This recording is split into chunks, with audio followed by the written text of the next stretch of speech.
Apa kabar semuanya? Kembali lagi bersama aku Azza Nuraini di Temaram, temani malam seram. Episode kali ini kita bakal bahas kota Saranjana, kota yang viral banget dan katanya kota gaib.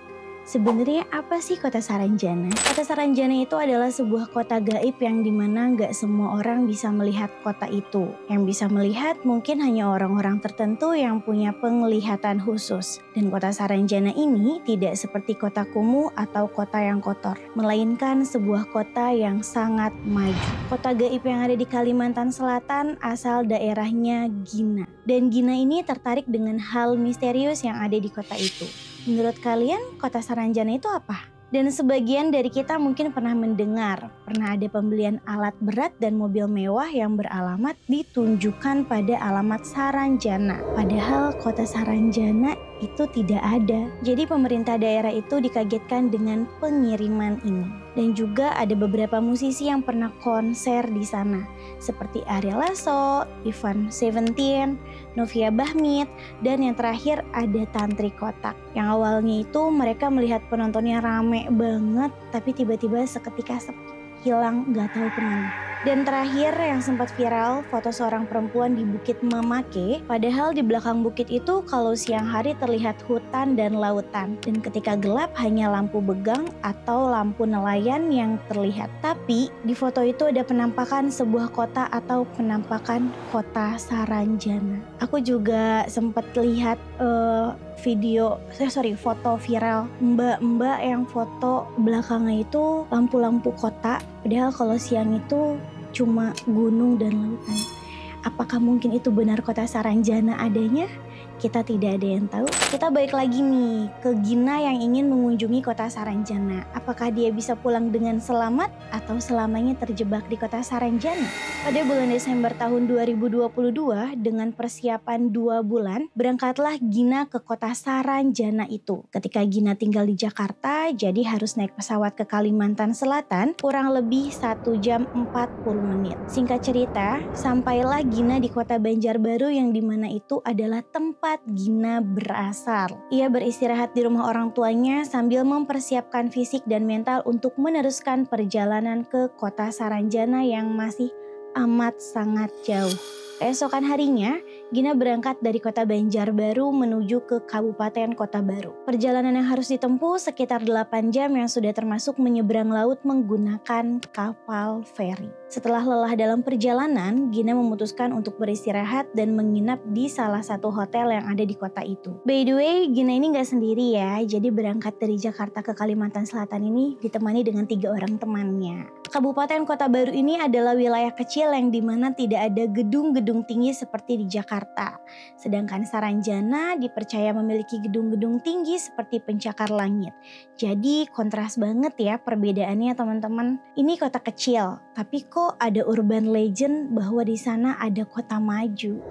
Penasaran banget. Dan ternyata ada satu kejadian ketika Gina masuk kamar dan ingin menggunakan laptopnya, ternyata laptopnya itu nggak bisa dinyalain. Gina selalu berpikir logis, mungkin ini hanya masalah kecil, sudah sempat di-charger tapi tetap nggak bisa nyala juga.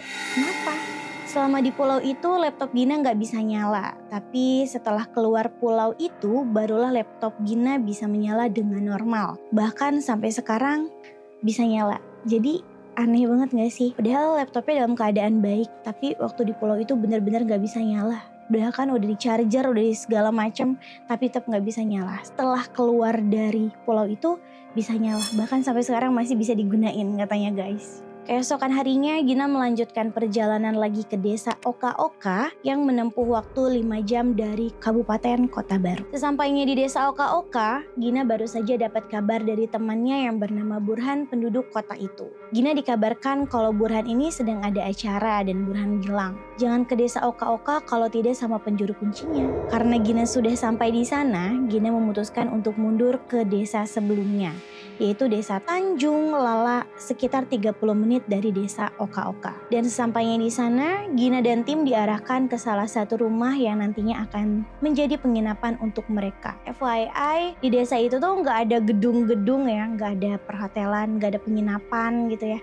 Jadi otomatis Gina sama teman-temannya itu nginep di rumah rumah warga gitu. Jadi menginapnya di rumah warga. Gak lama dari situ, habis zuhur si Burhan datang dan mengajak Gina dan tim langsung ke tempat juru kunci yang pertama. Namanya itu Wabela. Yang dimana juru kunci ini sering bolak-balik ke kota Saranjana. Jadi pengen ikut. Sesampainya di rumah juru kunci, Gina langsung memperkenalkan diri dan meminta izin. Dan juru kunci ini, Wabela, kurang fasih bahasa Indonesia. Beliau menggunakan bahasa daerah yaitu bahasa Mandar, dan bahasa suku Mandar itu berbeda dari suku Banjar yang ada di Kalimantan. Jadi suku Mandar itu berasal dari daerah Sulawesi. Bahasanya gimana aku juga kurang tahu sih, Besti. Kata Wabela gini, kenapa bisa di situ? Karena di tahun 60 sampai 70-an daerah mereka itu terjadi kerusuhan, terjadi huru-hara, dan pada akhirnya mereka itu naik kapal dan menyeberang ke pulau terdekat, yaitu Pulau Laut Kota Baru ini. Mereka membuat permukiman baru di desa Oka-Oka, dan pada saat itu mereka tidak tahu Kalimantan seperti apa. Tradisinya bagaimana?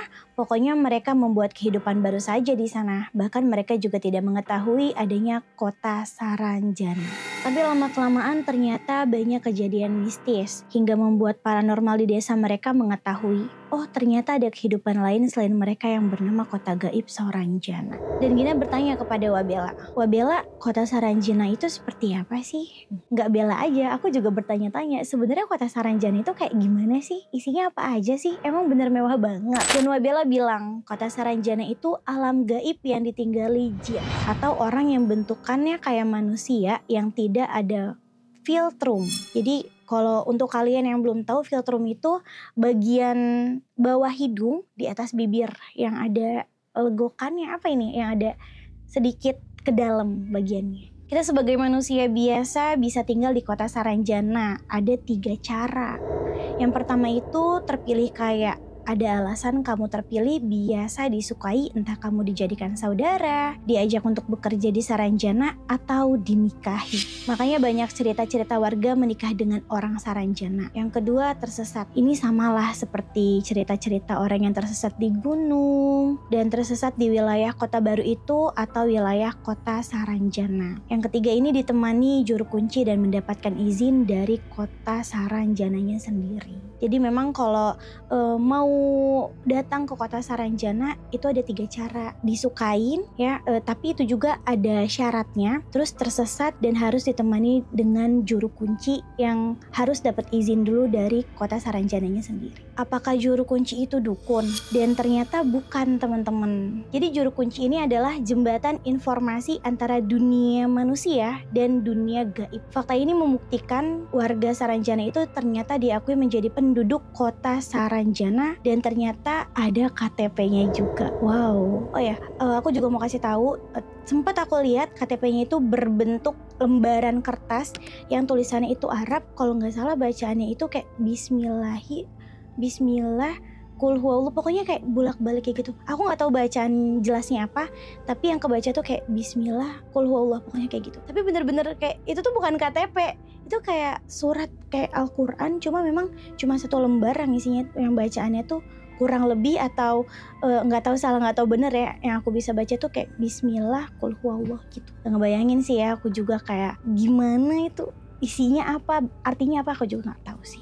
Dan awal mulanya menjadi guru kunci, ternyata ia mendapat warisan berupa mandau dari pamannya. Konon ini mandaunya dari Saranjana. Jadi kejadiannya itu, paman Wabela ini pernah buang air kecil di hutan. Biasanya mandau yang dipinggang akan dilepas pada saat buang air kecil. Setelah selesai, mandaunya diambil kembali. Tapi pas mandaunya mau diambil, ternyata mandaunya itu berubah kayak tertukar gitu. Gak lama kemudian ada orang yang datang dan bilang, itu mandaunya saya tukar, ini mandaunya dari Saranjana. Dan semenjak kejadian itu, paman Wabela terbuka mata batinnya. Dan setelah pamannya meninggal, ilmu itu diturunkanlah kepada Wabela. Jadi ini adalah salah satu kunci untuk ke kota Saranjana. Jadi kalau kita punya benda dari Saranjana, kita bisa masuk ke kota itu seperti akses untuk ke kota itu. Jadi karena memang mandaunya itu dari kota Saranjana, jadi memudahkan pamannya Wabela ini keluar masuk ke kota Saranjana. Jadi kayak akses gitu loh. Menurut Wabela ada wilayah yang dipimpin oleh presiden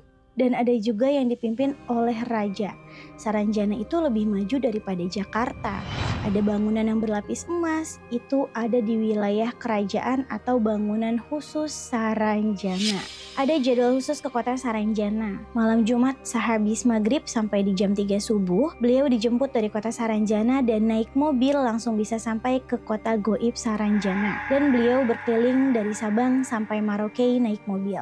Jadi jalan-jalan gaib dalam satu malam, dalam sebagian warga terdapat perbedaan waktu, padahal tidak ada perbedaan waktunya. Bahasanya seperti bahasa Indonesia yang tergantung mereka sukunya apa, tapi mayoritas menggunakan bahasa Banjar, bahasa dari Kalimantan. Ketika Gina diajak ke kota Saranjana itu, Wabella ini menelpon temennya yang ada di Saranjana. Dan ada nomor teleponnya juga loh teman-teman. Nomor teleponnya itu sama kayak kita, diawali dengan +62, tapi nomor berikutnya satu angka yang sama sampai akhir. Misalnya +62 000000 gitu.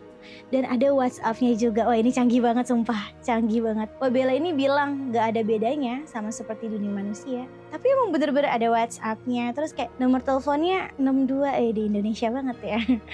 Dan Gina berangkat bersama Wabella sekitar 45 menit menuju gunung yang dimana konon katanya itu adalah gerbang pintu Saranjana. Sebelum masuk ke gerbang Saranjana, Wabella ini tidak langsung mengajak masuk Gina, tetapi beliau menelpon seseorang yang ada di Saranjana. Ternyata itu adalah Putri Saranjana yang menanyakan apakah Gina ingin benar-benar masuk ke kota Saranjana. Dikira Gina, oh udah diizini nih. Ternyata belum. Putri tersebut meminta foto Gina bersama tim di depan gerbang Saranjana. Dan ternyata ada syarat yang Gina tidak bisa penuhi. Tetapi masih ada waktu atau kesempatan Gina untuk ke kota itu. Menurut informasi sebenarnya, gerbang itu tidak akan bisa diakses kalau menjelang azan, dan kebetulan Gina datang ke gerbang Saranjana pas mau maghrib. Dan Wabella untuk perizinan ada 3 pos untuk membawa Gina. Karena udah malam juga, Gina memutuskan untuk pulang ke penginapan. Singkat cerita, keesokan harinya Gina bertemu dengan 2 juru kunci dan narasumber lainnya. Yang pertama, Gina bertemu dengan Bu Sania, juru kunci yang udah sepuh banget. Ibu Sania mengajak Gina untuk ke Gunung Saranjana. Dan ada video yang menurut Gina ini janggal. Jadi di video itu terdengar suara seperti orang yang sedang mengaji. Pas Gina tag video itu nggak ada suara orang mengaji. Tapi pas Gina edit barulah ngeh ternyata ada suara orang mengaji. Ditanyalah ke Burhan. Dan jawaban Burhan itu adalah suara itu dari Saranjana. Dan mungkin itu hadiah. Padahal posisinya waktu itu jauh dari masjid ataupun musola.